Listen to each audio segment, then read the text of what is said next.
Assalamualaikum warahmatullahi wabarakatuh. Selamat pagi dan salam sejahtera bagi kita semua.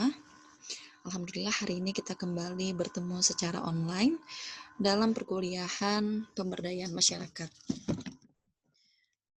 Insya Allah hari ini kita akan membahas mengenai focus group discussion. Mungkin di antara mahasiswa semua ada yang pernah mendengar istilah focus group discussion ini atau fokus group discussion dalam bahasa Indonesia biasanya disebut apa ya? Diskusi kelompok terarah ya, tapi dalam istilah asing dan memang biasanya kita mengenalnya dalam istilah focus group discussion. Apa itu focus group discussion? Focus group discussion adalah diskusi terfokus dari suatu grup untuk membahas suatu masalah tertentu dalam suasana informal dan santai. Metode FGD yang digunakan atau metode FGD ini juga bersifat kualitatif, memiliki sifat tidak pasti berupa eksploratori atau pendalaman terhadap suatu masalah dan tidak dapat digeneralisasi. Jadi focus group discussion ini merupakan salah satu metode. Misalnya saat kita melakukan sebuah penelitian yang sifat datanya jika dikumpulkan atau diolah akan berupa data kualitatif. Berbeda halnya dengan data kuantitatif yang bisa dilakukan atau bisa dianalisis menggunakan software statistika seperti SPSS misalnya atau Stata. Namun untuk focus group discussion ini murni hasil data-data kualitatif seperti nanti di dalamnya akan dibahas bagaimana caranya kita mendapatkan data kualitatif dalam focus group discussion. Jadi focus group discussion ini juga salah satu teknik yang akan digunakan dalam sebuah kegiatan pemberdayaan masyarakat untuk mendapatkan hasil-hasil informasi yang dapat mendukung sebuah kegiatan pemberdayaan masyarakat itu sendiri. Oke, karakteristik focus group discussion. Yang pertama, pesertanya terdiri atas 6-12 orang. Apabila lebih dari 12 orang, dikhawatirkan ada peserta yang tidak mendapat kesempatan untuk menyatakan pendapat. Tetapi kalau peserta kurang dari 6 orang, dikhawatirkan ide-ide yang dihasilkan ini terbatas. Jadi tidak diutamakan tidak kurang dari 6 orang dan tidak lebih dari 12 orang. Karena namanya saja focus group discussion, artinya ini harus fokus, orangnya tidak sangat sedikit dan juga tidak terlalu banyak. Karena ini menyangkut informasi-informasi yang akan diberikan dan kenyamanan peserta saat kegiatan focus group discussion. Oke, karakteristik yang kedua apa? Karakteristik focus group discussion yang kedua adalah peserta tidak saling mengenal. Oke, catatan adalah peserta tidak saling mengenal. Kenapa peserta tidak boleh saling mengenal? Ya, jadi seperti ini. Jika peserta saling mengenal, anggap saja ada 12 orang ya maksimal peserta dalam focus group discussion. Jika peserta saling mengenal, maka akan ada rasa malu, akan ada rasa tidak nyaman, akan ada rasa sedikit tertutup untuk mengungkapkan hal-hal atau memberikan informasi yang diminta oleh pewawancara atau peneliti dalam kegiatan focus group discussion, karena mungkin informasi yang diberikan nanti akan menyinggung satu atau dua peserta lainnya di dalam peserta focus group discussion. Jadi harapannya peserta tidak saling mengenal agar peserta satu sama lainnya merasa free, merasa bebas untuk mengungkapkan apa saja pertanyaan atau menyampaikan jawaban dari peneliti atau pewawancara yang ada dalam kegiatan focus group discussion. Karena ini sangat terkait dalam kebutuhan informasi yang kita terima. Kemudian, karakteristik focus group discussion yang ketiga adalah proses pengumpulan datanya. Jadi, berbeda dengan diskusi kelompok lainnya seperti DLP, nominal group, atau brainstorming. Ketiga teknik terakhir ini untuk memecahkan masalah, mengidentifikasi konsensus dan pemecahan yang disetujui oleh semua pihak. Jadi kalau FGD ini bertujuan untuk mengumpulkan data mengenai persepsi peserta tentang sesuatu, misalnya pelayanan, tidak mencari konsensus dan tidak mengambil keputusan untuk mengambil tindakan tertentu. Jadi focus group discussion ini murni untuk menyaring persepsi peserta, pendapat peserta, informasi dari peserta, namun goalnya tidak untuk mengambil sebuah keputusan. Hal ini dilakukan untuk menggali informasi sesuai dari kebutuhan kegiatan pemberdayaan masyarakat yang akan dilakukan. Jadi karakteristik focus group discussion yang keempat adalah mengumpulkan data kualitatif dan menggunakan pertanyaan terbuka yang memungkinkan peserta memberikan jawabannya yang disertai dengan penjelasan-penjelasan mengenai persepsi dan pandangannya. Moderator berfungsi hanya sebagai pengarah, pendengar, pengamat, dan menganalisa data dengan menggunakan proses induktif. Nah, di sini disampaikan bahwa FGD atau Focus Group Discussion ini akan mengumpulkan data kualitatif menggunakan pertanyaan terbuka. Apa itu pertanyaan terbuka? Oke, jika Anda mendapatkan pertanyaan seperti ini. Bagaimana perasaan Anda selama Anda kuliah di program studi S1 Kesehatan Masyarakat Universitas Muhammadiyah Kalimantan Timur? Tentunya Anda tidak mungkin hanya menjawab nyaman atau tidak nyaman. Anda akan memberikan penjelasan atas pertanyaan yang sudah diberikan kepada Anda karena diawali dengan kata tanya bagaimana perasaan Anda. Artinya dalam menjawab Anda akan mengungkapkan perasaan Anda. Misalnya, selama kuliah di program studi S1 Kesehatan Masyarakat UMKT, saya merasa sangat semakin bersemangat setelah lulus SMA melanjutkan perkuliahan di program studi ini. Kemudian juga didukung dengan teman-teman baru yang sangat mensupport saya dalam proses belajar, dalam menyelesaikan tugas, kemudian dosen-dosen yang sangat terbuka dalam memberikan ilmu pengetahuan seperti itu. Itu adalah jawaban atas pertanyaan terbuka. Berbeda halnya dengan pertanyaan tertutup. Misalnya seperti ini. Apakah Anda menyukai pelajaran, apakah Anda menyukai mata kuliah pemberdayaan masyarakat? Jika diawali dengan apakah, tentunya Anda akan menjawab, ya, suka atau tidak suka. Jadi jika pertanyaannya apakah ini adalah kalimat tanya atau kata tanya yang digunakan untuk pertanyaan tertutup yang memungkinkan orang yang ditanya atau responden yang akan menjawab hanya akan menjawab iya atau tidak. Titik sampai di situ karena jenis pertanyaannya tertutup. Berbeda halnya dengan pertanyaan terbuka.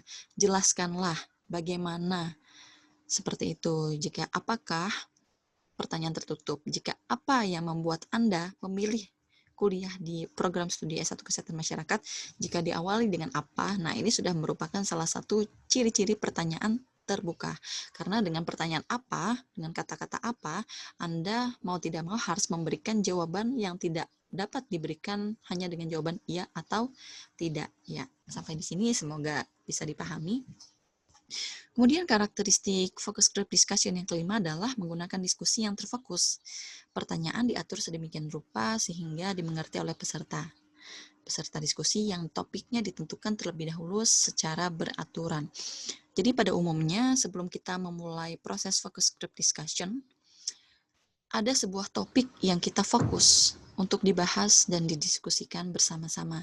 Jadi semuanya terarah, tidak melenceng ke kanan kemari tetapi tetap pada satu fokus. Misalnya dalam sebuah FGD kita akan mencari informasi dari sekelompok masyarakat tentang sarana prasarana kesehatan di tempat tinggal mereka. Misalnya di sebuah desa.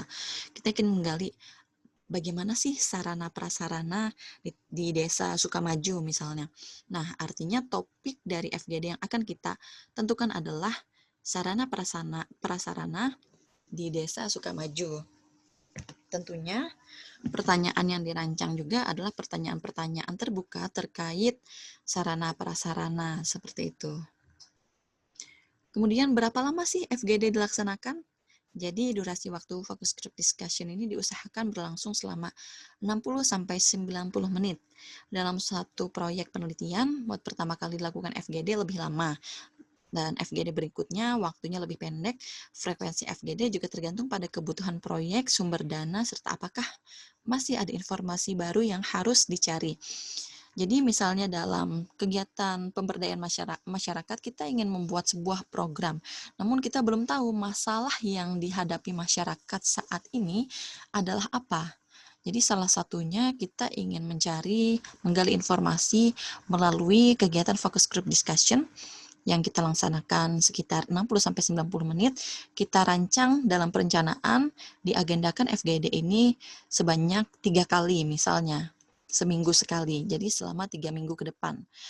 Nah, durasi waktu berapa kali FGD dilakukan ini tergantung dari komponen-komponen yang saya sebutkan tadi, dan jika kita sudah merange waktu sebanyak 3 kali FGD, namun pada saat FGD yang kedua, dirasa ternyata semuanya sudah clear, sudah terdapat, sudah ditemukan titik temu masalahnya, informasi yang dibutuhkan sudah lengkap, kita tidak perlu untuk melakukan FGD yang ketiga kali. Berbeda halnya jikanya misal di dalam FGD kedua masih dalam waktu yang sudah ditentukan masih ada informasi-informasi yang belum selesai atau yang belum kita dapatkan secara sempurna, maka kita bisa melakukan FGD yang ketiga, tentunya dalam durasi waktu yang sudah ditentukan. Mengapa tidak disarankan untuk melakukan FGD terlalu banyak? Karena kita akan bertemu dengan peserta, dan peserta jika diberikan pertanyaan dengan topik yang serupa dengan pertemuan yang lebih dari 2 atau 3 kali, maka akan timbul rasanya jenuh, sehingga informasi yang diberikan belum tentu akurat. Berbeda halnya pertemuan pertama ya, FGD yang pertama. Mungkin lebih efektif, lebih komunikatif. Yang kedua bisa jadi sama, bisa jadi meningkat atau menurun. Nah, jika yang ketiga tetap dilakukan, maka harus ada trik-trik dari peneliti atau moderator bagaimana caranya agar kondisi mental dari peserta tidak berubah saat pertemuan ketiga maupun pertemuan selanjutnya.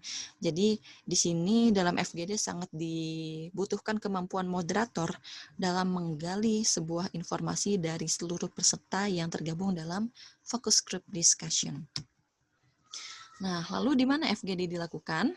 Jadi FGD akan dilakukan di sebuah tempat yang mana peserta merasa bebas atau tidak takut mengeluarkan pendapatnya.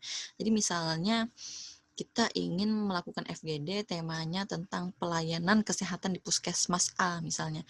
Nah, itu sangat tidak dianjurkan jika kita melakukan FGD-nya juga di tempat puskesmas yang sama, di puskesmas yang A. Mengapa?